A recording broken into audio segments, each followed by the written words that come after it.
মাকে বলবি তো আমার সাথে দেখা করতে। সরি কাকিমা, এটা আমি করতে পারবো না। আমার মায়ের সবে শরীর খারাপ থেকে উঠেছে। এখন যেহেতু আমরা এই তবলার মতো মুখ দেখে ওখানেই দম আটকে পটল তোলে, তখন কি হবে? 24টা ঘন্টা তোর হাতে ফোন দিয়ে তোর মা কি করে রে?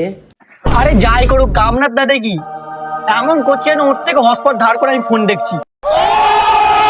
বাচ্চার হাতে ফোন দিয়ে দিলাম আর আমি এদিকে টিভি দেখছি, ফোন দেখছি, ওই জন্য ফোন দিয়ে দিচ্ছে না। তোর মাকে বলবি স্পেশালি আমার সাথে মিট করতে। আপনি কাকুকে আমার সাথে দেখা করতে বলবেন তো? বউয়ের হাতে সারাক্ষণ 24 ঘন্টা ফোন দিয়ে দিলাম, বউ গাঁজা ভাজা খেয়ে বাচ্চাদেরকে ভয় দেখাচ্ছে, এরকম করে দেখা করতে বলুন স্পেশাল ভাবে। কথা আছে, ভুলবি না। আমার মায়ের তো ফালতু টাইম নেই আপনার সাথে কথা বলার। ফোন বন্ধ করে ঘুমা।